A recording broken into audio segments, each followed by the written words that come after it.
Hi, everybody. We've finished the first week of the hackathon, and the following is a recording of that weekly call. Great questions, great progress. Tune in. So what I'd love to do is to kick off a series of meetings like this every week, just to give you guys a chance to ask any questions or clarify any issue about the hackathon. So this is the very first one. You didn't miss anything other than today. And what I would love to do each week is to give you an idea of what you should be looking at, and by that time, what you should be able to check off. So I have a PowerPoint, very short PowerPoint, just to go through some of the checklist of where you should be roughly this time into the hackathon. This is a 6-week hackathon, and we are roughly approaching a week and a half. We have sort of scheduled this 6 week because it takes about 2 weeks to 20 days or so to, from what we have seen, to get people comfortable with using Daml to write the very first functional app. Functional as in not functional programming, functional as in working. So we wanted to make sure that we also let you learn on your own pace, as well as put in little checkpoints for you to measure against. So let me share my screen. If you can give me a thumbs up. Yep, this is good. You can Fantastic. see it. Okay, awesome. Hey, Steve, Indra joined in as well. Sorry for joining. Hey, Indra, good to see you. Awesome. Now you guys see the "we'll start soon" slide, right? Fantastic. Okay, good. All right. So at this point in the hackathon, we're not halfway through. We're just at the beginning, and we did budget this first 2 weeks as a getting ramped up, a little partially ramped up on Daml, as well as, and key is to take this time to figure out what can you do, what can you not do, and consider what problem you want to solve and how to solve it. So it's we understand that this is a very preliminary phase. So the first thing that you should have by now, or maybe you just sign up for the hackathon, that is fine. What you want to be able to get to this week is to make sure that you are at least partially familiar with Daml. And by partially, I'm estimating 10 to 20% of what Daml can do entirely. Daml can do a lot, but for this hackathon, we want to make sure that we scope it so we don't go too crazy. You can deploy this on Postgres. You can do it on Hyperledger Fabric. You can build in third-party authentication, identity management. You can do a lot, but for this hackathon, we want to scope it. We just want the pieces to be clean and that you can demo. So partial familiarity with Daml will be your goal this week. At least you should be able to answer, like, what can it do? What does this involve? And if you want a crash course, definitely check out the Daml 101 video. But there's something called, I don't think we gave it a name, but it's powered by Katacoda. If you go to our website, you know what? I should show that screen to you. Let's see. Let me know if you can see my Chrome browser. Thumbs up. Yep. You see Chrome? Okay, this is our website. If you go to Learn and you go to Interactive Tutorial, that is one of the best crash course. If you want to get a 30-minute to 1 hour brain dump on, like, this is the whole entire end-to-end experience of how Daml works and what your development experience will feel like, this is a very good tool. So you pretty much start, you don't have to dig deep into all these like Daml triggers and things like that. Definitely learn it in the future. But for this hackathon, if you start with the getting started section, it actually fires up everything in the browser where you have directions. Let me show you. Directions on the left side, and then an interactive IDE and a terminal on the right side. So you can definitely give this a bit more room, I think. Oops, yeah. Let me close this. So these will walk you through, it takes less than 20 minutes, by the way. And if you follow the directions here, it will walk you through creating one of the templates that we use a lot in the getting started. And what you will see here is actually a inbuilt version of, there you go, here you go. You see a terminal and IDE. So these are the UI that you will interact with. You don't have to install Visual VS Code, don't have to have any particular OS or whatever. Just follow the directions. And if you want to, you can just click on this arrow here and it automatically pastes and executes the command. And this is, I would say this is identical to your experience on your Mac or on your Windows. And if you run through this section, this tutorial, it gives you a very clean feel of how it looks like. I do have to warn you that it does, I believe it structures it using React.js. So just, if you're not into React, just block out that part, but you get the whole idea, you get the gist of how everything is pieced together, how you build your Daml file, compile it to a DAR file, upload to a ledger, and then you test it. So the whole end-to-end experience is really good on this particular learning tutorial. So let me close this out. So that, again, you find it on our website. Click on Learn. Oops. Click on Learn and then click on Documentation. And obviously, this is an in-session thing. Once you close out, everything is forgotten. So it's meant for teaching and learning. Now, the second thing that you want to get to this week is to identify the problem that you want to solve. And if you're stuck, look at one of the Daml 101 videos where I talk about 5 ideas and 5, a checklist of 5 things. Think about your domain and then find a problem that's small enough to solve in a few coming weeks. There will be, obviously, there'll be smoke and mirrors. You won't be writing a full stack of like authentication and using Firebase and all that. Chances are you will use something called the JWT.io to generate a token just for that session, just for that demo, and that's absolutely fine. And I'll be posting videos on that, by the way. When you are running everything in a sandbox, if you have seen the videos and done the tutorials, your first stop should be to get your Daml file to be compiled to a DAR and thrown into the sandbox for testing. That's your first complete loop, complete lap that you should finish.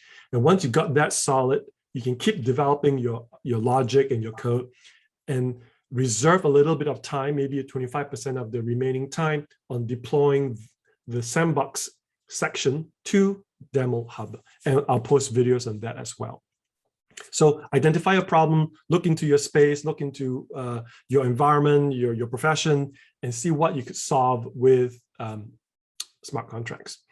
And if you have not started, I would start simply with paper and pencil and just sketch out the architecture and keep in mind what needs to be tracked, what is the record that we are keeping, and then who are the people that are authorized in that scenario to kick off the contract. Some contracts are like if you rent a house, if you rent an apartment or a house, you may have come across, I hope so, I hope you have a contract in place, an agreement, a lease agreement in place. There's a lot of back and forth, right? There's the landlord has to start something, present it to the tenant, and the tenant can say, I don't like that, and I'll change that. So there's some back and forth, and you can definitely model that in Daml. Or if you want to, there's a bunch of people thinking through like an immunization. That's a pretty good scenario as well. So start with a high level, but as you start at a high level, you need to think through who can authorize what. And in the Daml framework, there's a concept that you cannot force someone to, you cannot forcefully push someone into a contract without the person, at least in theory, look at it, examine what he or she is signing up for and say, okay, I'm going to click accept, right? Think about your scenario. Where is the part where the parties looked at what they're signing up for? We all looked before we signed, right? So if you have a 2-party situation, at what point would the party A and party B looked at it together, or not look at it individually and say, okay, I like this. I'm gonna sign, I'm gonna authorize this, I'm a signatory. A lot of you will run, not a lot of you, some of you will run into an issue where they will say that B hasn't authorized this. And that is because the sequence of authorization is not correct. You cannot have two-person work on a contract because of data consistency. You can have two-person authorize it and merge into one contract using the traditional template. So one person needs to initiate it, the other person needs to accept it. And then both will line up and be inserted into the contract as signatories. If you have more than two, if you have 3, 4, 5, then you want to look in the documentation for something called the multi-party agreement. And that's pretty much using a list, like an array, like a list to keep track of who has signed and who has not signed. But more on that next time. And in terms of tips, I would keep it very simple. Unlike other hackathons where you want to impress Mark Cuban or some big investors, during demo day, this is not about that. This is really about learning Daml and applying it in a very clean, in a very clean execution, a very simple, very clean execution. So keep that in mind. Keep it simple. If you are dealing with a scenario where there could be 5, 6, 7 factors or signatories involved, reduce it down to 2 as a start. And if you have more time towards the end before we have the deadline, then yeah, sure, work in the rest, work in the complexity. I would recommend 2 parties for a start. One party doesn't really make sense. So 2 parties. You can think of a business relationship. You can think of a client and service provider. You can think of a student and a teacher, institution and a person, right? You can even think of like 2 social, two friends, right? 2 interpersonal relationship. Although that is less compelling, but it's totally possible. I mean, our Getting Started guide implements a scenario where people are chatting and following each other. It's almost like a simplified version of Twitter. And you want to be able to demonstrate the creation. I wanted to add one thing. Like you did mention about not pitching to a Mark Cuban, but we have a equivalent of Mark Cuban. So That's true. The pitch is still to investors. There will be pitch options to investors, but it is not about showing a fully baked out code. It is about getting the ideas straight, making sure that you implement the technology rightly. And then if you have a great idea and you think that is worthy of investment, yes, you absolutely gonna have opportunities to showcase them. Just wanted to play it out. 100%. Yep. Indra is 100% right. Yep. You want to be able, key for your project is to be able to, when you do your 10-minute video at the end, you want to be able to show, this is how, in my scenario, the contract is created out of this template. Some of you will have one single thread, right? One single chain of contracts being created out of templates. Some of you may have one that spin off another one, and it may grow into a tree. So it really depends on your architecture, but you want to be able to talk about that. And for example, I gave the idea of in one of the videos about grades, right? So the contract for one could be a singular one where it starts with the student finishing assignment 1 out of 5, 2 out of 5, 3 out of 5, 4 out of 5, and then at the end it determines a grade or something like that. So that could be an example. Now, number 4, choose the front end that you're comfortable with. This is not the time to learn Flutter, unless you can learn it in like 1 day or 2 or 1 week. This will be a time to leverage what you're very comfortable with. Even if you're using JavaScript and HTML, CSS, it's absolutely fine because there is a JSON API that is exposed that your front end will talk to the Daml framework. And I'm preparing one of those videos very soon. So if your front end can make REST calls via curl, via whatever mechanism it has, Ajax or whatever, it can talk to the JSON API. and the JSON API will do what you need to do with the Daml, exercise choices, create contracts, and all that. So that's entirely that's possible. And am I missing something there? Yeah, there are more complicated ways. There are other ways to talk to your Daml ledger, of course. But for this particular hackathon, we want to keep it simple. And the key there for those of you who are already ahead is to be able to supply the right JSON payload generated from the jwt.io. You can wire up your own locally, but if you go to jwt.io, you put the right payloads, the right fields, and then that section is needed in your communication with the JSON API. But more on that soon. So choose the front end that you're comfortable with. And the end game is to deploy the Daml Hub. Daml Hub, for those of you who are not familiar yet, is the cloud.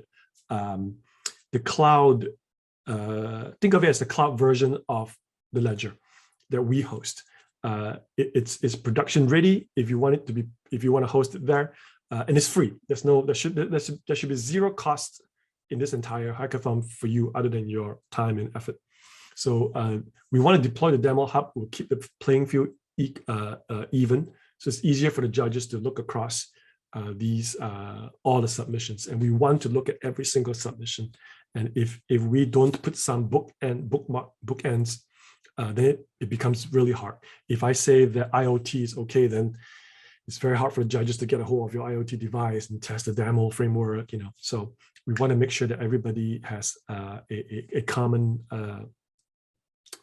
It's not the least common denominator. That sounds bad, but you know what I mean. So, so I would love to open up time for questions. Let me see how many people we have here. 1, 2, 3, 4, 5, 6, 7, 8, 13. Awesome.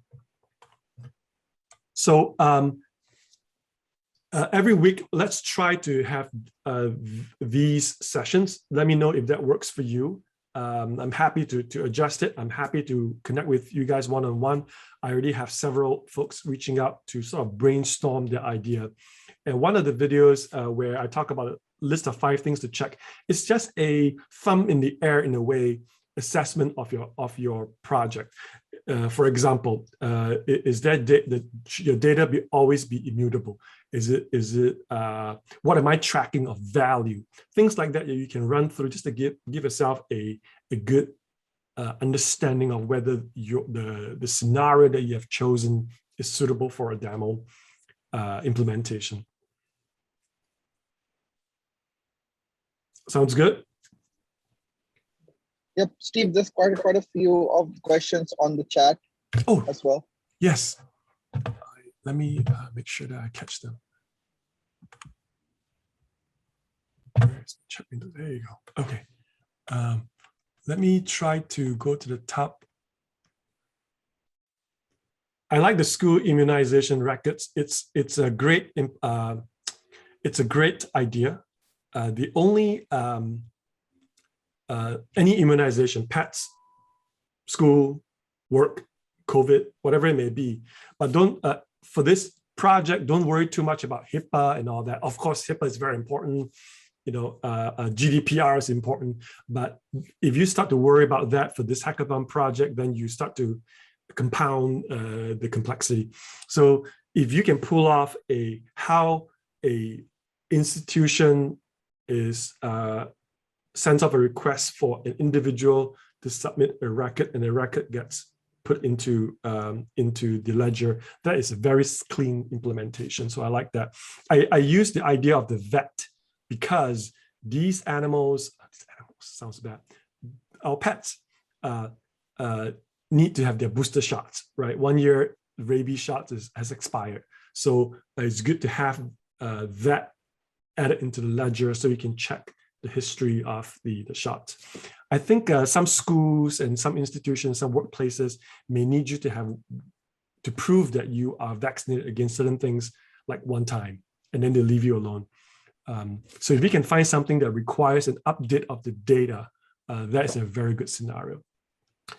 I got to find a way to help you guys find team members. Some of you have expressed that you are not quite a developer, but you have some interesting ideas, email me. Let me know if you are looking for a developer. There could be projects that are similar enough that you guys can work together. But remember that the grand prize is awarded to the submitter of the project. So you have to work out an agreement to divvy up the cash prize in the event that you win. Official team size, we are recommending no more than 2 or 3 just to keep it under control. If you start to have a team of 10, there's a UX designer, there's a QA, there is a project manager and an architect and a VP, then that's getting out of control. So keep it 2 or 3 is manageable as 1 as it is. So feel free to try to keep it smaller. That's my recommendation.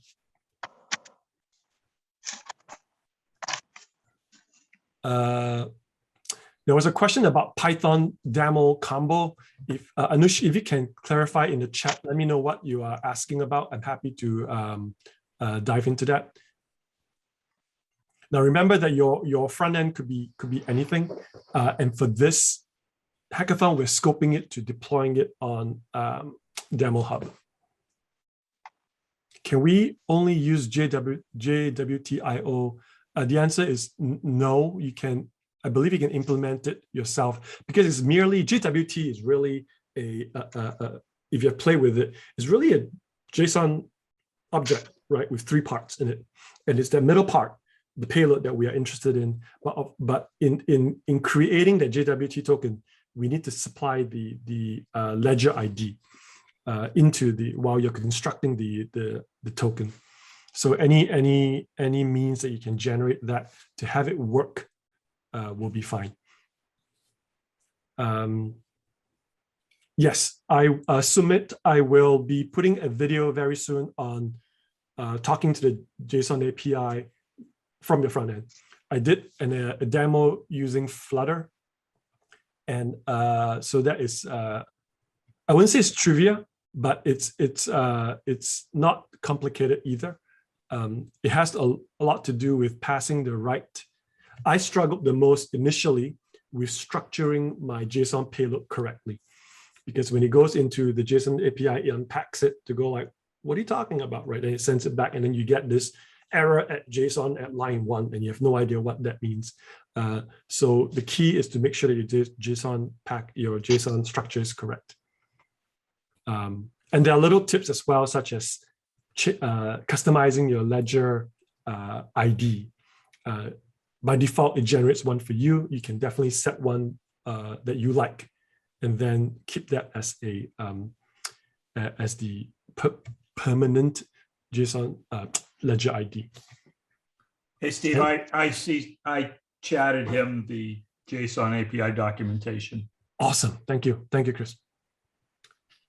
Yeah, there's an IoT question. I was super tempted to think about the JSON implementing a IoT and Daml solution. I think that is really fun, because the only issue to think through is whether it is suitable as a smart contract, and the second thing is how we can get that to the hands of the judges to judge. We have over 300 registrants, and we want to look at every single one. If there's 300, we'll look at 300 of them. So I need to find a way to make sure that I present this to them that won't take up a month of their time to look at. So the IoT devices is a little tricky. Now, if you can pull it off in a simulator or emulator, I can see how that is possible. But just remember that in smart contracts, you need an explicit authorization from a party, right? IoT men design a lot to automate a lot of things, suck in data, collect data, slip in data, and pump it into some database, right? Some data store. In smart contracts, more often than not, we're gonna need an explicit step to say, I am so and so, I represent myself, I represent the bank, I represent the insurance company, and I approve this. And then the contracts get kicked off as me as a signatory. So keep that in mind. I will ask live questions after the chat once. That's it. Okay. Good, John. I missed the first week of the hackathon. How can I catch up? No problem. So to catch up this week, you are in the learning phase. We did budget a lot of time, 6 weeks. And on paper, we said the first 2 weeks are to learn Daml. Start jumping in by looking at the documentation. Take a look at the interactive tutorial I showed you at the beginning as a start. I think that's a really good start. We have something on Talent LMS, and you'll find it in our training. It was designed for a certification training, but our colleague Levy walks through exactly what you will walk through. In fact, what he covers exactly what you will get very comfortable with at the end of the hackathon. So I highly recommend that. It's free. Follow the directions, and you shouldn't pay a single cent. It's free. And for those of you who would like to up the ante to get certified for Daml, hit me up. We'll get you a code that you can punch in that will give you a free coupon. I think it's $100 US. Chris, you can correct me if I'm wrong. I believe it's $100 US, but we'll get you guys taken care of. Yeah, the associate certification is 100. There's several certification tests. You can get much deeper if you want. Yeah, but yeah, the associate level is $100. Awesome. It's a size of 4 because we have 2 on the UI and 2 on the back. That's fine. That's absolutely fine. You just have to make sure that it's scoped to what this hackathon is for. That should be fine. And we talked about whether it's fair for someone to put in 2 submissions, right? Let's say you finish one and go, I love this. I want to do another project. I don't think we'll stop that. So go ahead if you want to whip up another one that's just entirely different. I think it's fair. So if you have a team of 4 and you guys crank it out and you love it, call it a day. You still got 3 weeks left, 2 weeks left. Why not? Okay, documentation Chris has shared. For backend, can we use Python and Bootstrap for front end? Bootstrap from front end is fine, absolutely fine. Python, absolutely fine. Use whatever front end you can. Now your backend, when you say backend, I'm thinking we can technically call Daml the backend, right? It's not. It doesn't have the UI presentation layer piece of it. So if you want to use a backend to manage certain functionality of your project, absolutely fair. Now remember that we are talking about a record keeping system, right? The blockchain, the ledger, it keeps a record for you. It's not designed for you to do HPC or like to make it query against it to find the average value of blah, blah, blah. Some things, we handle the data consistency part. No one fudges with it. Everything is kept strict and clean, and no one fudges with the old data. You pull the data out into your back end, into your front end, and you can do what you need to do. You can plot the trends. You can do the more advanced statistics. You can do your whatever backend magic you need to do. But to keep your Daml project pure, right?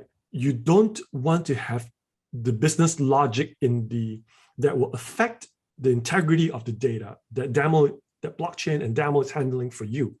So you want to make sure that you look at your architecture clearly, because you don't want, for example, for someone to go, oh, I changed my mind. I think I want to put in $100 now and record that in your backend. That kind of data that's important, that cannot be mutated, should go into the ledger, right? Thanks, Steve. One additional question to this Yes. one. So can we have like a demo architecture round where we discuss, let's say, a basic app and how the overall architecture would look like? This will help us individually like create projects which have better architecture. So are you talking about an example demo architecture of a project? Right, correct. Okay, yeah, I can do that. It's easy enough. Yeah, I'd love to do that. Either I'll do that and either put it on YouTube, or I can share it in one of these weeklies. Steve, I will say that in one of Levy's videos, there's a full architecture diagram of Daml that he talks about of his sample NFT Daml application. He does cover the architecture. That's right. Yep. And that one was a React.js flavored one. Let me was that question from Shruti? Yep, correct. Okay, awesome. Shruti, I will plan something very soon this week. Thanks a lot. My pleasure. So question from Peter. Hi, Peter. Roughly how much would you say the Demo 101 playlists have covered so far in terms of what a person need to consider himself proficient? Okay, I think I have covered about 75%. The 25% left would be the JSON API. Oh, actually, I have one more. I have a video that I'm going to shoot today on managing lists, like arrays, right? A lot of instances, we need to keep data as an array, as a list. And how do we add to it? How do we remove items from it? I got one plan for that. The next one after that will probably be the JSON API, how to manage the JWT token and all that. And then there may be one more. And then the last one will probably be Daml Hub, how to deploy the Daml Hub, because there are certain things that you need to tweak in your YAML file, for example, that will make it communicate properly with your ledger in Daml Hub. So maybe 3-4 videos. So we're about 75% of the way there. But that said, there are content already out there on the documentation, in the video, in the training video by my colleague Levy. So they're all covered already. They have already done the full end-to-end and more. This Daml 101 was designed to create a more fun pace, pull in more examples from the real casual real world to demonstrate certain concepts. So I hope that answered your question. We're planning to, this is from Anush, we're planning to build an end-to-end application that uses smart contract, but for judging, is the entire app looked into or only the Daml? We are going to focus on the application of Daml in your project. Your project could use React, it could use Flutter, it could use pure HTML, it could use, hopefully not Macromedia Flash, but whatever front end you are using is up to you. Yes, we'll look at the Daml. We would love to see how you have structured your Daml file, your logic. So we won't dig into your React front end and go, oh, why didn't you use Redux here and stuff like that. So so we'll lean more towards the Daml, if that makes sense, the Daml usage. Probably much more towards the Daml usage. Yeah, I wouldn't even. I'm not even sure lean would be good, Steve. Only because yeah, lean true, is slightly leaned. We're going to look far more towards the Daml usage than the front end. Yeah, all the judges, by the way, are incredibly technical, and in fact, the co-creators are in the panel of the judges, so they will look at it, and I'll tell you that it gives them incredible joy to watch something that they created be applied to any space. So and the other judges are deeply technically into the using Daml in the real world, like SE2, they're in the insurance space, and for them to look at that, the evolution and the growth and the application of Daml across different industries is going to be incredibly fascinating.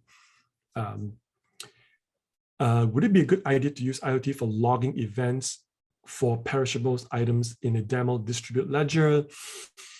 Logging is interesting because if that data, if there's reason to look back at that log of data in court, in a dispute, in whatever business process, then that should really live in a ledger, right? So you want to make sure that you are leveraging what Daml brings to the table. It helps you takes care of all the blockchain junk that you don't want to worry about, right? Proof of stake and data consistency and a record, a very clean record of what happened when, by who authorized it, who caught this contract, and how did that contract start. You want, if that all that is important to log and keep that on the Daml side. Now, it could be an instance where you are logging the voluminous data, and then the summary data gets pumped into the ledger. That scenario is absolutely perfect. So take a look at what data is critical to store and maintain and preserve and lock down in the ledger, immutable, versus what are fluctuating data that could be just that is used for aggregation. That's my suggestion. I remember a long time ago, we did a project with a big retailer that I wouldn't mention, but they sell chickens and they grill the chickens. And we implemented a ML solution for them. And the ML would tell them, oh, you need to put 5 chickens on the roast at 1 o'clock. And they came back to us to tell us that, no, it didn't work. And this is not digital asset, this is a previous life.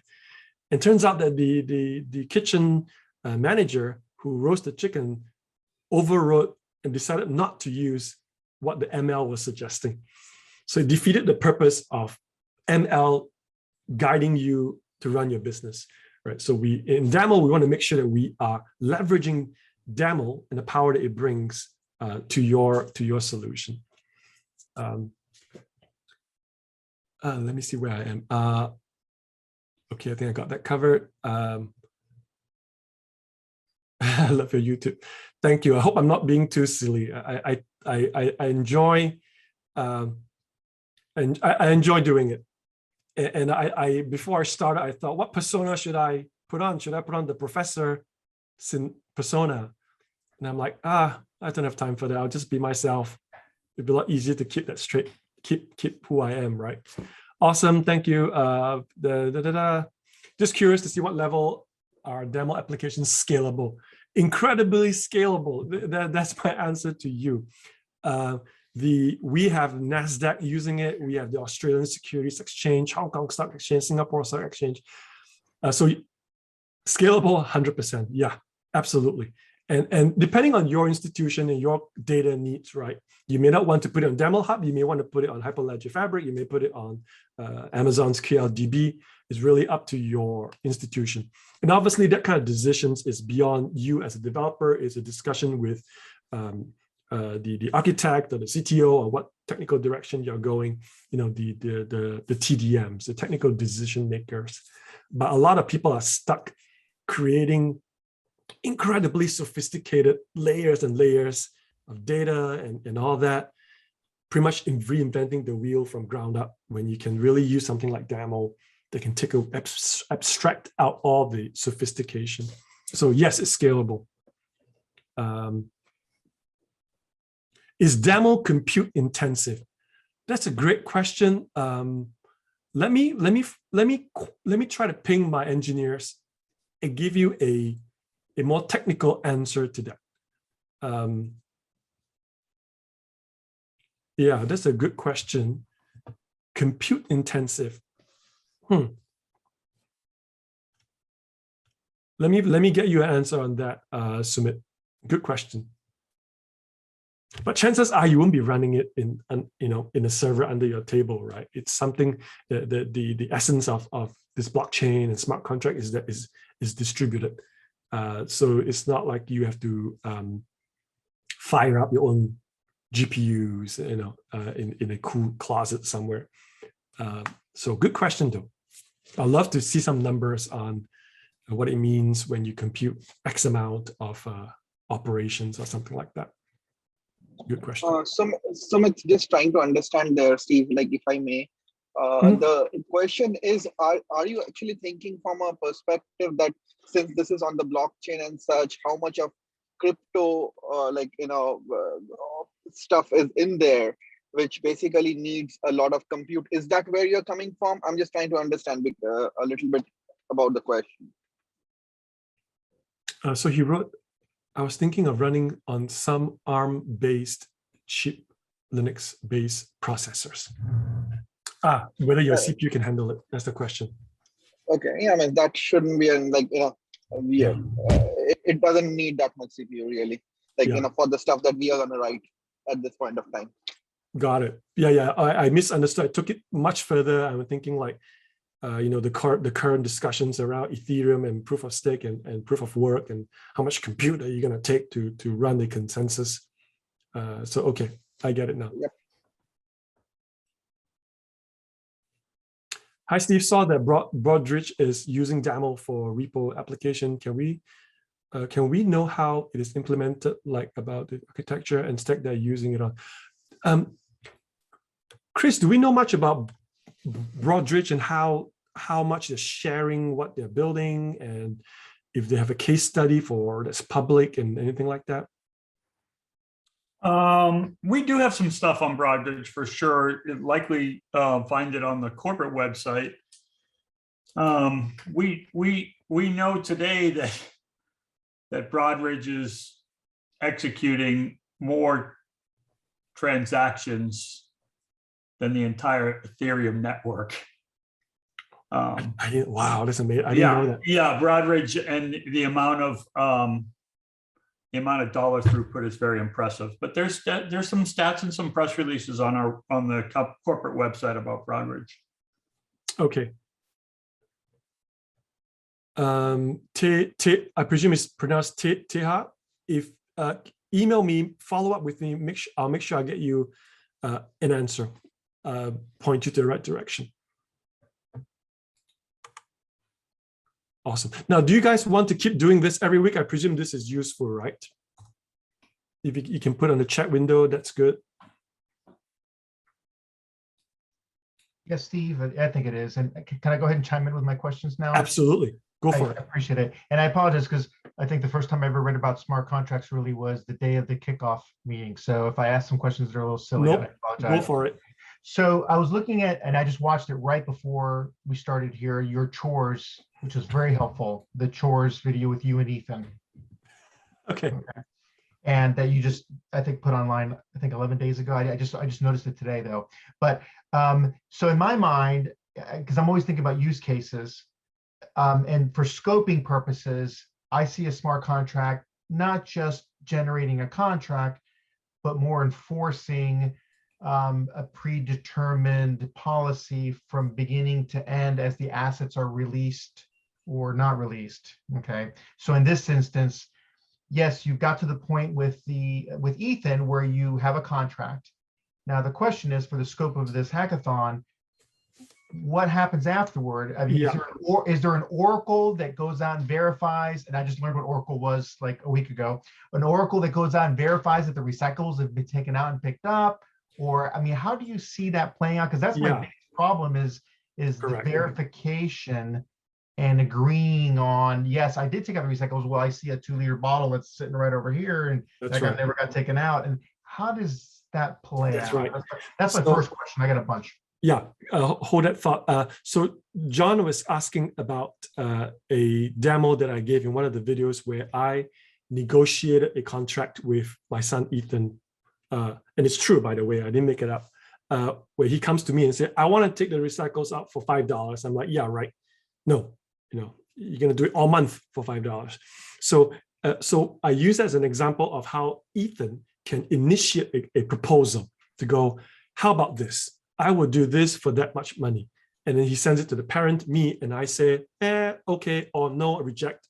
And he has to revise his proposal. And once I like what he proposed, I accept it. But because it came from him, he's a signatory, comes to me, I'm the second signatory, we both agree, and then it moves forward as a contract. Now, the question John is asking is, yeah, that's great, but what is to say that Ethan has taken out the recycles as promised, right? So there are two ways, I think there are two ways to look at it. One is to build it into the smart contract where Ethan can have a choice to say, all right, my chore is done. You don't believe me, go ahead and check.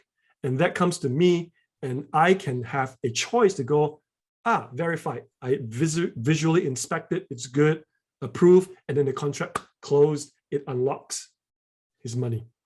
That's one way to do it. The other way is to have your front end handle it, and then it completes, it submits, let's say, a verifiable data into the blockchain to go, this is done because I built weight sensors into the trash can, and the weight sensors told my Daml app that recorded weight delta is 300 grams, something like that. So you could do it either ways. Did that answer your question, John? There's a lot of scenarios, right, where you want to verify that what was set out to do has been done, like a service provider. You provide a service, and the service was provided. Now what, right? Now the service provider and the service receiver has to say, thumbs up, we are good. And according to the contract, the smart contract says that the money that we held in escrow will now be released to you. And obviously 6 weeks, you won't have enough time to build an escrow that holds money and stuff like that. So if you want to mimic that part, that's fine too. If you want to say, look, I've made my payment, and this is the PayPal ID that came back. This is the receipt, the ID, you can verify it, and then it goes into the blockchain. And the service provider now have a choice to go to run that and check to make sure that is correct.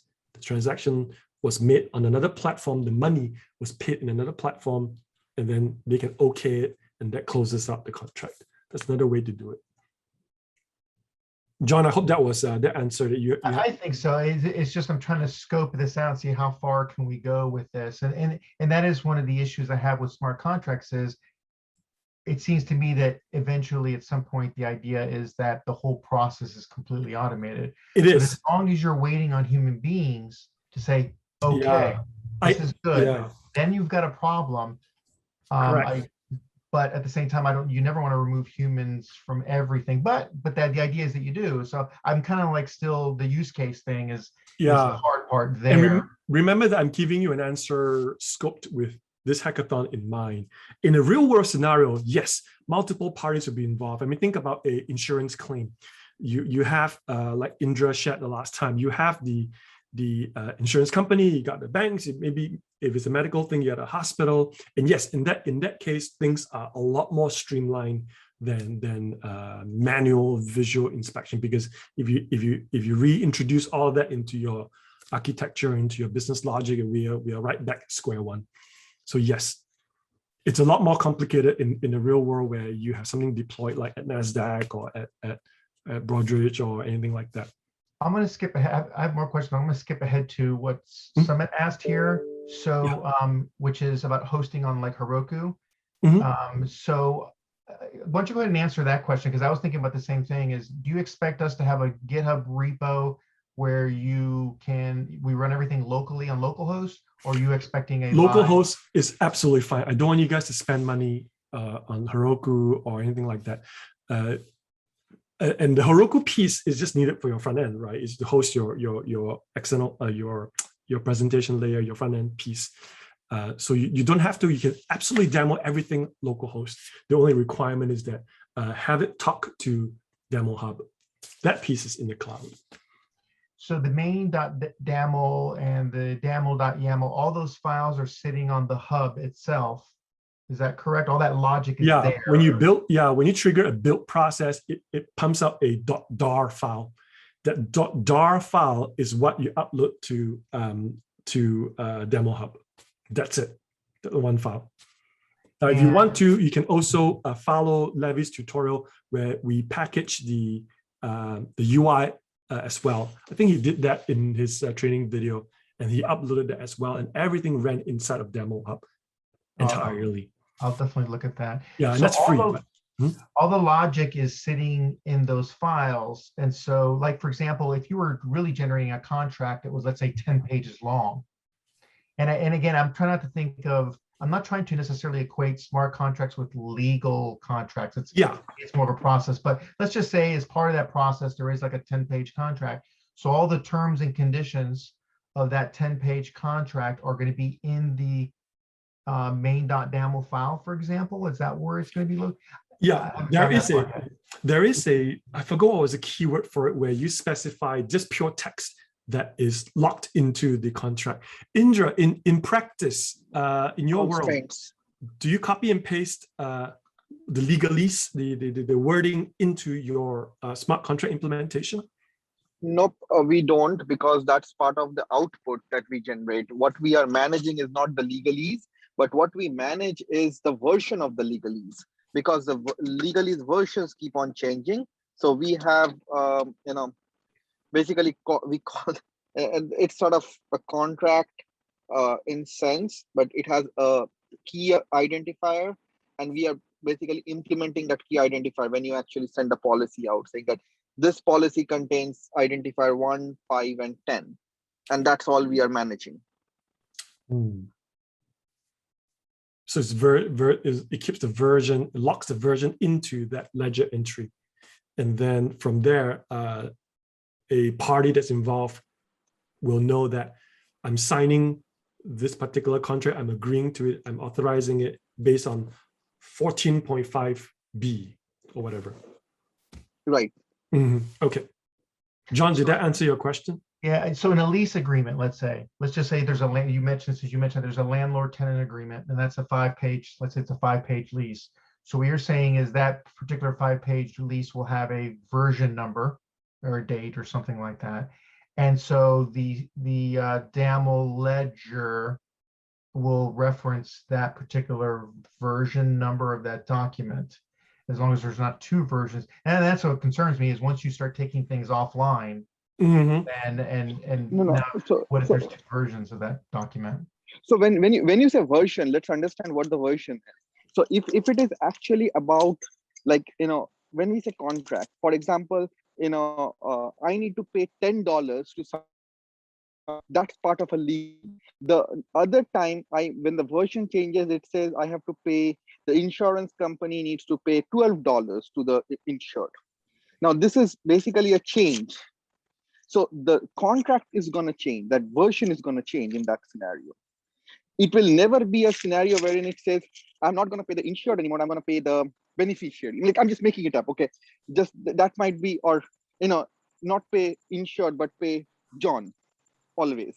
Like, that's the sort of thing, is a change of the entire contract itself. So there are things that you can version, and then the things that you are basically changing the entire thing. I don't know if it makes sense to you right now, but that's the difference that we have to identify.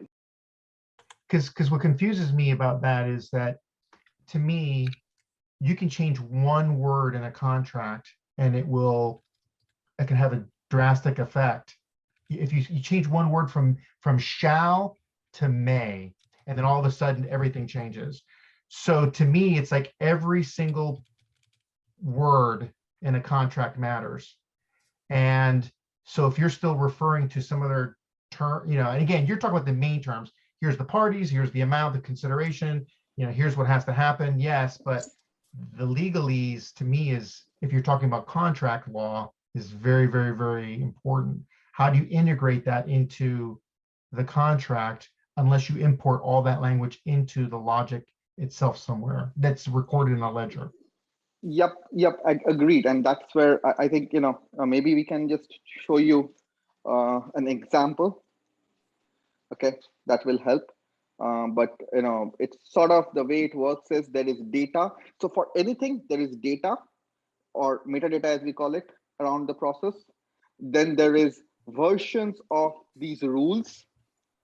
And then basically putting both of them together is what you see as a legal document or a contract document, or whatever you want to call it.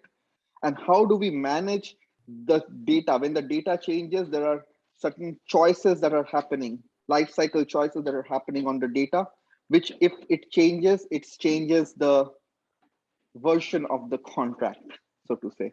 And it's a little bit difficult and abstract for me to explain like this. I do not know how much of life insurance will make sense, but yeah, okay, got it. Other than I can say I am worth so much more dead than alive. Although my wife, I keep telling my wife, I hope I drop dead right away before it ends. Yeah, but I can assure you the underwriters know better, and hence they have priced it in such a way that you will not die while you have the policy. Yeah. There was a question from Sumit about whether can Daml handle cross data exchange between 2 or more contracts. I want to say yes, but I say it loosely because it depends on your architecture, because everything moves forward. Nothing goes backward and inserts data back in time. Everything moves forward, whether you branch off to another contract, everything will move forward and ledger keeps growing. The ledger won't mutate, it keeps going, it keeps growing, right? And now the data can exchange, the contracts can exchange the data provided that they are not archived. Once it's archived, you're done. You have to go to the active contract and say, hey, this contract, it was 50 in the past. I got new information. I got new logic that says it's 100 now. You cannot just go in and change it. Obviously, that active one will close out and the new active will say reflect 100. So in that way, it can be architected to exchange data if that's what you are talking about. And someone asked about the videos. I posted the bit.ly link in the chat.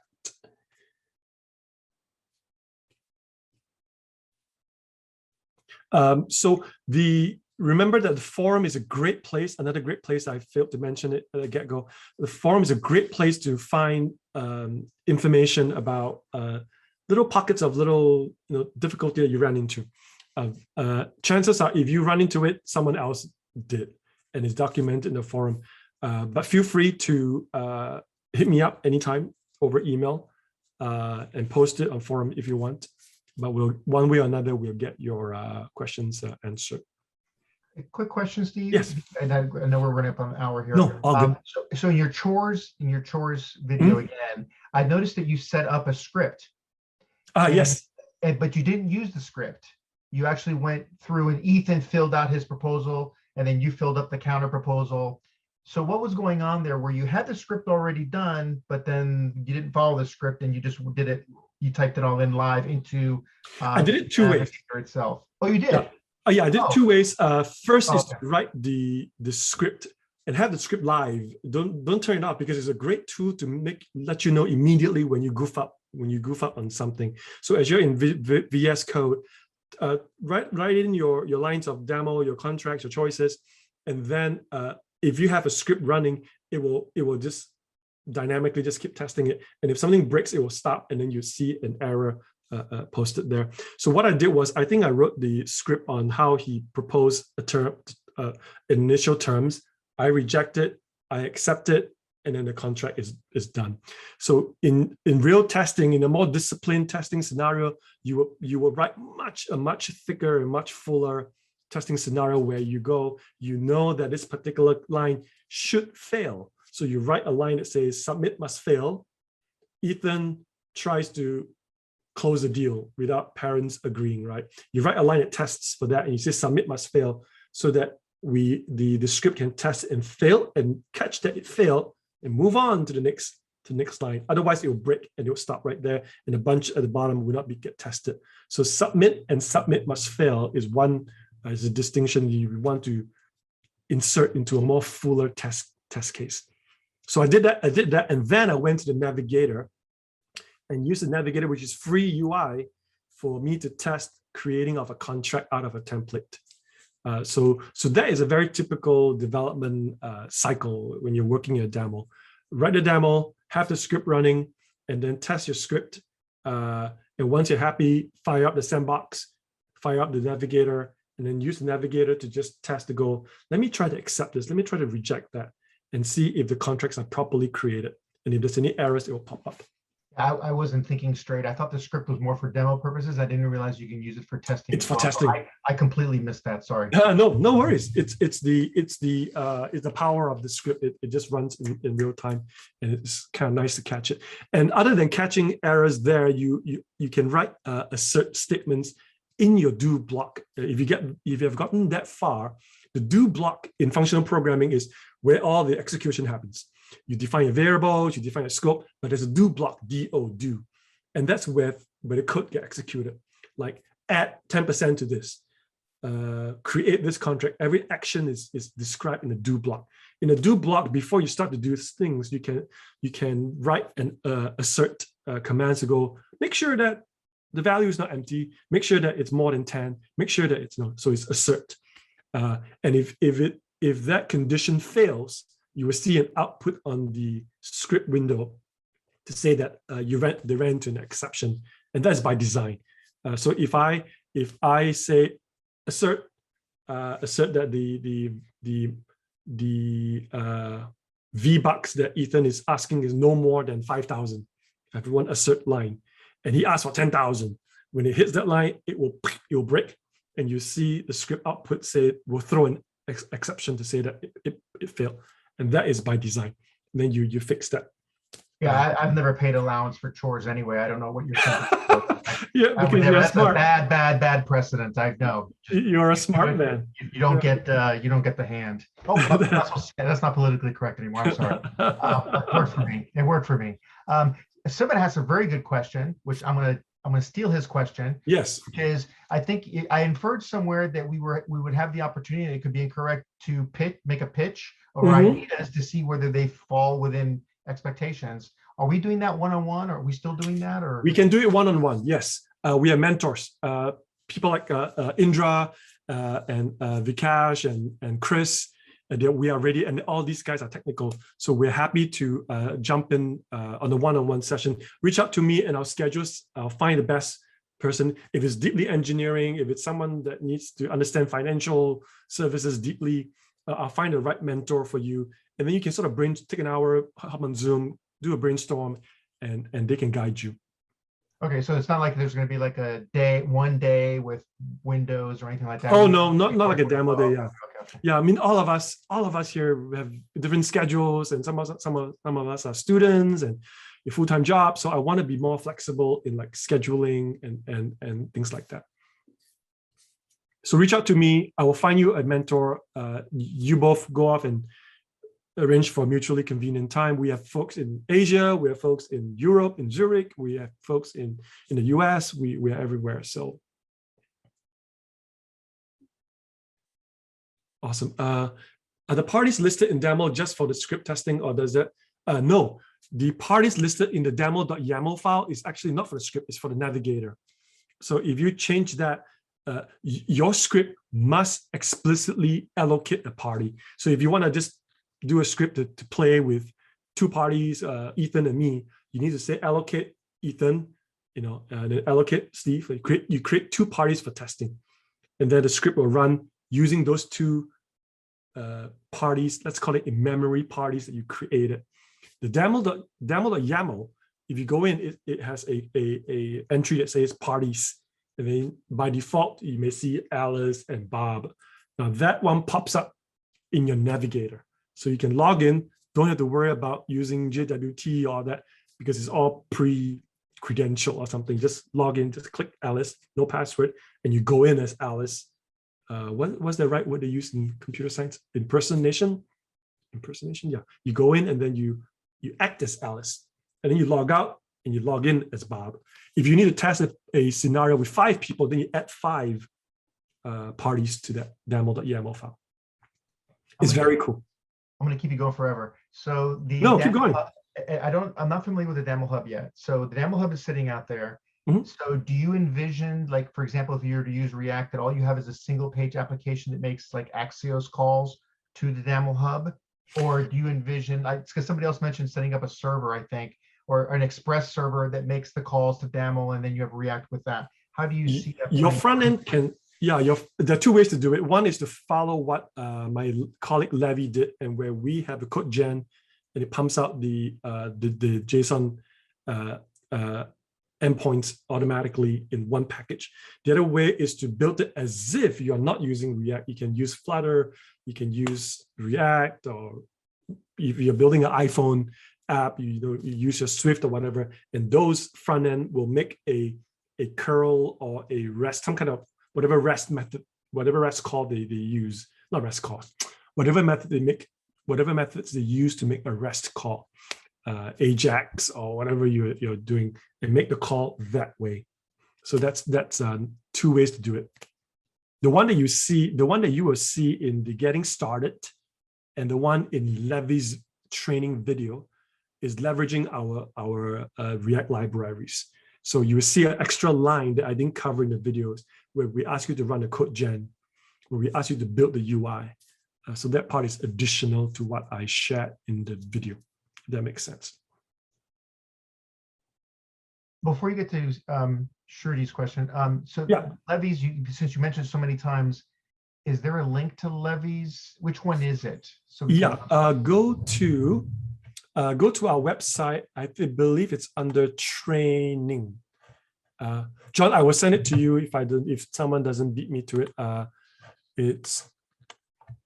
think it's bit.ly. I think the bit.ly is Daml learn. Let me try. No, it's not. I will send it to you. But if you go to our Daml.com, roll under free video courses, the first one. Under learn, go to free video course, and that will throw you to another another website that curates that. Under free video courses, there's 4 options, which is interactive tutorials, documentation, examples. Is it under interactive tutorials? Do you not see a free video course? Oh, okay. The first free one. video. Okay, I see it now. The free video course is actually, everything else is nested under free video course. So I assumed it was, well, that's what it looks like to me. Oh, because it doesn't have an icon to the left of it, it pushes it to the left. So yeah. Oh, I see. Yeah, we updated no that. Yeah, okay. Yes. I know what you're talking about. I just assumed it was root, nested. So I never even clicked on that. Yeah, we took a while to design the icon. Take your time. Yeah, it's there. There should be five, 1, 2, 3, 4, 5 things listed. Awesome. Keep the questions coming. I don't mind. I get paid by the hour. So.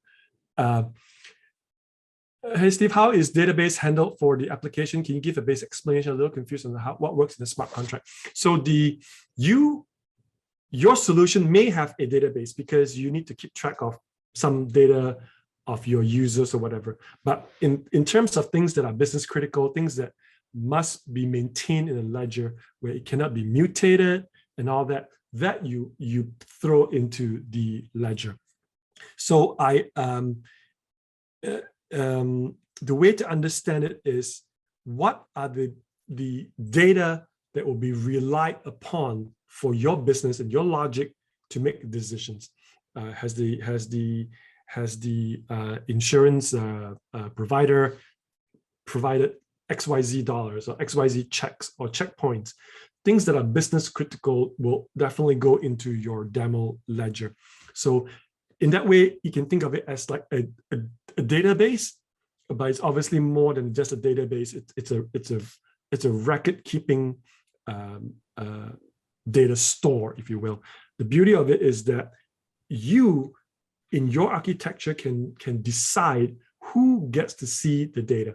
Because in a real scenario with 5 parties, the hospital, the insurance, the consumer, the doctors don't need to see how much money you have in the bank, but the bank needs to know that you are paying your upfront costs.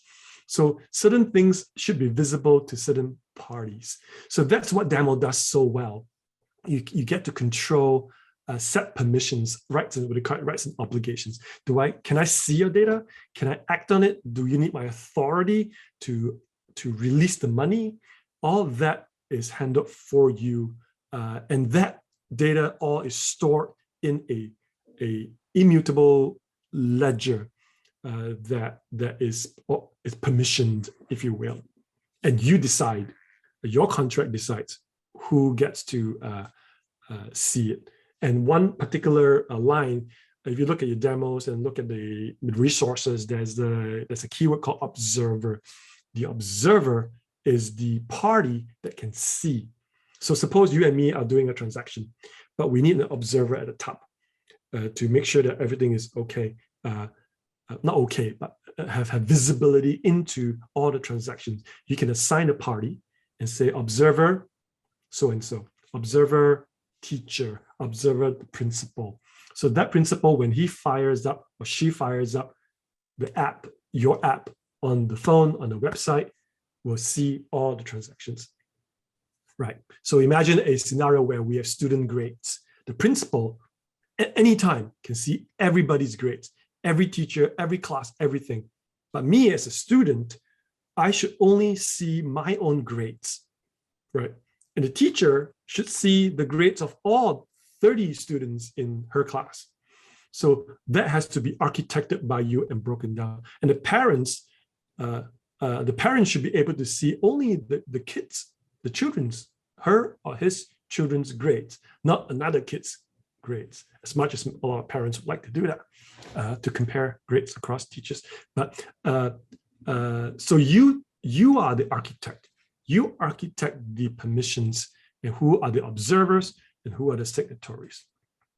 So the data itself, database itself, can I imagine it as a elastic document, so to say? Elastic in the sense that it, when people say elastic, they associate a lot with auto scaling and all that, right? Like it keeps, but when I think elastic in your sense of the word, I'm thinking that, yeah, it keeps growing. It keeps growing. Right. That is the sense of it. I think elastic as in elastic search, you're talking about the Solar and all that stuff. Right. Yeah, I mean, see, the thing is, within the ledger itself, you could think of it that way, but you are not managing database here.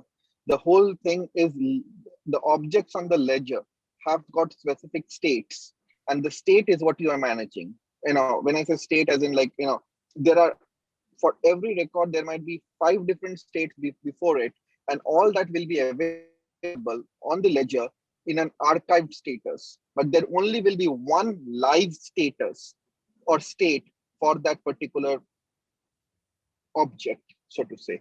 And whether it is sitting on PostgreSQL or whether it's on blockchain, you are not managing it. That's all within the, you know, it's all done by Daml for you, really.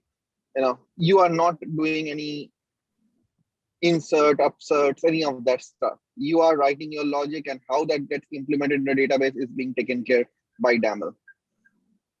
Right. So Right. all If of that that makes sense. would be visible when I'll be making the application as such. Is that part hidden, or that is very much visible of how things are getting constructed? So when you say visible, if it is visible to you or whether it's visible to the parties that are involved, because to you, you don't exist on the ledger. The parties, To you, the yeah. parties, yeah, the parties that exist on the ledger, and the parties will have definitive, like as Steve was mentioning, observers or, you know, Yeah. signatory or whatever. And if you are not in one of those, then you don't Correct. even know that it exists. If you're authorized to see the transactions, yes, you can see it. You can see the active one and then what led up to the active one in history, right? To the so you have a right, if you have the right to see it. If not, it's not visible. And when you run it in VS Code, you will see an output. That first default view is a table view. And if you look to the extreme right, you see the allocated party, Alice, Bob, and you see an X next to it in the box. The X tells you that they can see it. I would have personally put like an icon of an eye or whatever, but it tells you that Alice can see this. And if you see nothing in that box under Bob for the active transaction, that means that Bob cannot see it. So that's the way to check. And so itself, is it a relational database? Just curious. It's not a relational database per se. It's a record ledger. It's a ledger that will only increment line by line. You do not go back and say, oops, we made a mistake. You know, it should have been 50. Let's go back and change it to 75. You can't do that. The contract won't let you do it. Number one, it would throw an exception to tell you that contract's archived. You can't do it.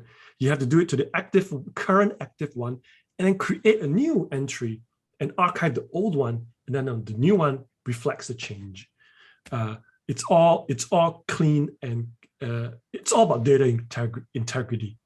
You do not want any party to be able to go into the past and say, no, I had $1,000 in the bank. Where is my money? Right? You want to keep track of everything ledger. Think of it as a page after page of transaction, clean transaction that doesn't change. Right. Got it. So I would think of it as a relational, because relational like SQL or Postgres, the strength in it is to be able to create these foreign keys that go back and forth, right? And that is the strength and the use case for relational databases. Key value stores is another bad analogy to that, because key value stores are mutable. I look up a key, I change the value, and that's it. There's no, unless I built in something extra, there's no trace of who the hell changed that value to 5,000, right? It's a very loose data store system, and it's designed for that. Key value stores are flat and super fast, right? It's designed for that. Relational are meant to help you look up customer against products, and you can do inner joins and all that. Now you can still do all that, but keep the Daml as the source of truth, if you will, to fetch your data, and you can do whatever manipulation, or not manipulation, whatever visualization or analysis you need by fetching the source of truth from the ledger onto your platform. Got it. Yeah. Thanks. So for instance, Steve was talking about, parents not having multiple kids and the kids' information being stored on the ledger. So as a parent, when you get in and you want to just know, don't want to get into details, but just want to know, what is the average grade of both my kids? You could potentially get that from ODS for that matter, but the ODS should have been fed from the ledger. Now, can we do it on the ledger itself? Yes, but that's not what the ledger is really meant for. The ledger is really meant for, and again, Steve or Chris, correct me if I'm wrong, but like the way we operate with the ledgers are primarily for storing the consistent data for that particular, kid. Mm-hmm. And making sure that data is consistent and all the traces are available, history is available, etc. And then when we need to do summation or a time series data or any of that stuff, we typically rely on ODS, OLAP, warehouse sort of solution. Yeah. Now, if your project requires you to have the non-ledger type data, it's absolutely okay to wire it up in your front end as a JSON file, right? If you want to pretend to fetch existing students' data or some information that is not for the ledger, don't go all the way to fire up a backend that can serve out endpoints and post and get data. You can totally just write a line that is a hard-coded JSON file that breaks down some data. So don't kill yourself over writing up a back end just to complete your scenario, if that makes sense. Right. Yeah. But people do that. Yeah. Go ahead. There might be some additional data points that we want to add up to every existing transaction that's happening across the chain. So that's how I wanted to understand how is that information going to be stored. Are you talking about reference data? Yeah, so let's say in the student application, we might have to store individual scores for probably each subject that the student is getting. So that kind of data. That should be on the ledger. Anything which is that's a state for that student. Now, if you want to say that, at the end of it, I want to see how the student has progressed over the last 1 year on a specific subject. Right, that's a time series data. Now you could potentially get it off from the ledger itself, like the ledger will have archivals, etc., and you can try to plot it. But the easier way to do it would be basically getting that data from a warehouse. But there's still, as I said, the warehouse should have been fed from the ledger, and it should have always, the ledger should still contain that data. It should never not contain any of these data. That is required. John, you keep talking about how you are new to the space, and so am I. And when I first got introduced to this, I could not help but think that a lot of the very compelling scenarios for smart contracts and blockchain has to do with trust. So like, I love my kid, but do I trust him to do his chores? Trust but verify, right? I can't just say, yeah, it's done. So a lot of scenarios, grades, fearing that kids argue about their grades, or someone hacking in and fudging the data, or insurance fraud, or renting things, landlord and tenant. Typically, the relationship can be very tenuous if things go wrong. A lot of it has to do with trust. And I hate to say it, but it's because it sounds pessimistic. It's not good for PR. But in scenarios where it's very compelling, it's just an issue of trust. I try not to confuse it with like trust and trustless when you talk about like blockchain and all that. But I meant trust as in colloquially trust. Can I trust that? Can we just do this so that this system, this in between, this Daml thing will help us keep each other honest? That has been the thing that's sticking in my mind a lot. Almost all the scenarios that I think of has to do with trust. And it's funny because of this hackathon, I started listening to podcasts last week, and there was one excellent podcast talking about brand-based trust. Because when I give my money to, let's say, Bank of America, and I expect them to give me my money back if I need it, it's all based on their brand. There's nothing there because they have all the power. So you look at what happened in Greece some time ago, where people were limited to what they could withdraw from the ATMs. That did damage to the brand, to the trust.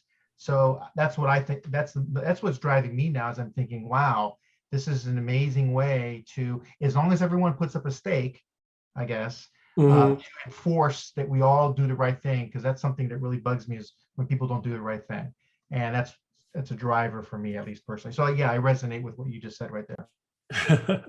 Awesome.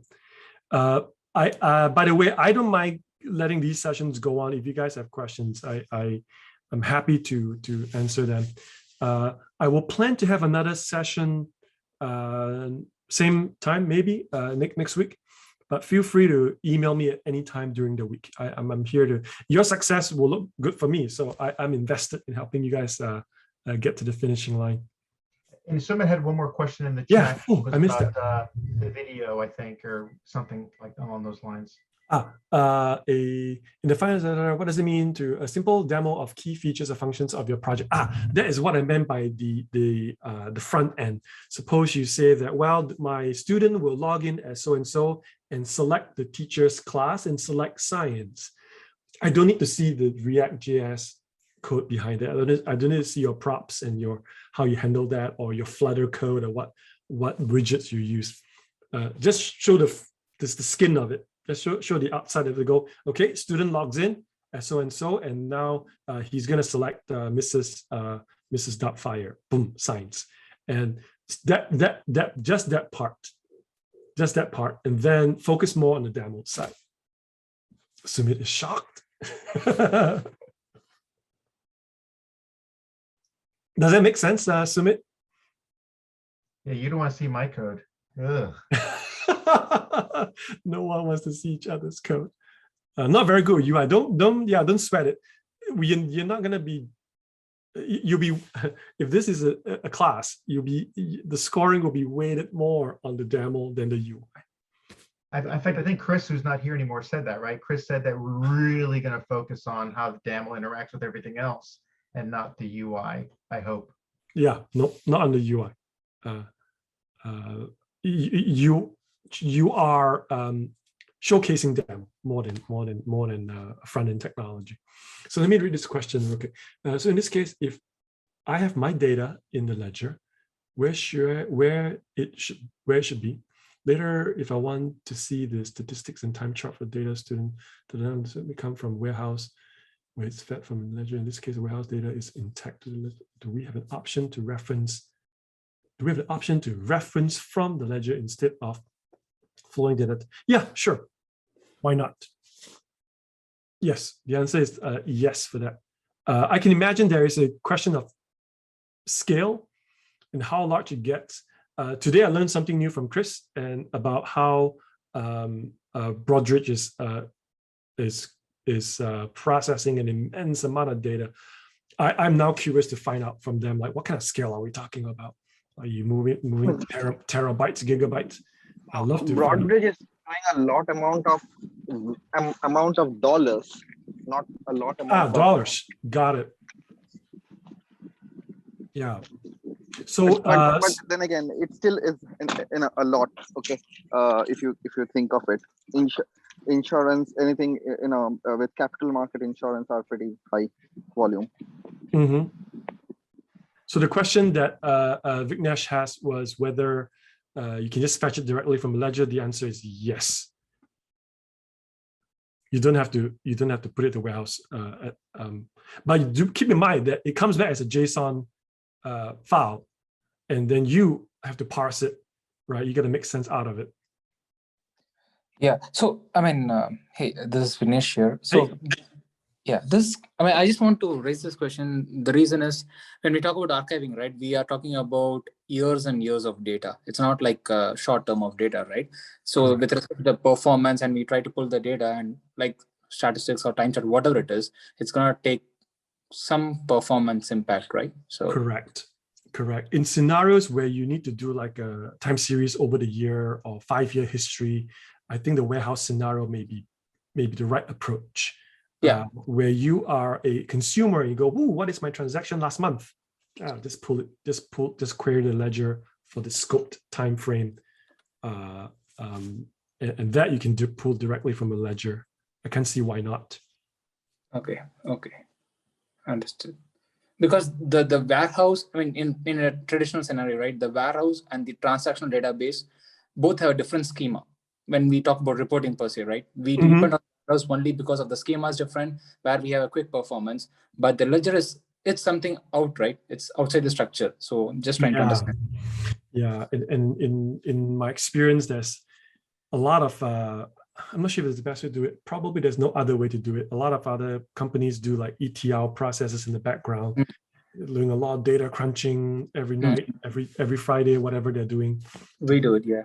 To form their cube, so it can a lot of serious architecturing has to go on to make sure its data is clean. Now, if you have a scenario where there's this voluminous data, but the aggregate or the summary of that data is important for another contract to be triggered out of it based on that decision, perhaps I would design it such that an ETL, some kind of process, is triggered to slurp the data, compute it, and then chuck it into another ledger, not another ledger, but back into the ledger, and then you read off that summary. Of course, the more hubs you have, the more you are breaking the model, right? The security. Understood. Okay, but that's interesting. Thank you. This is not Hadoop. Just keep in mind, Daml, any fabric, any ledger, distributed, decentralized DTLs are not Hadoops. So Hadoop has its strength, right? Understood. Thank you, Steve. Yeah. You are welcome. Awesome. All right, guys, it's getting late for some of you. Thank you so much for joining, and I will see you guys next week. Again, email me. You have my email.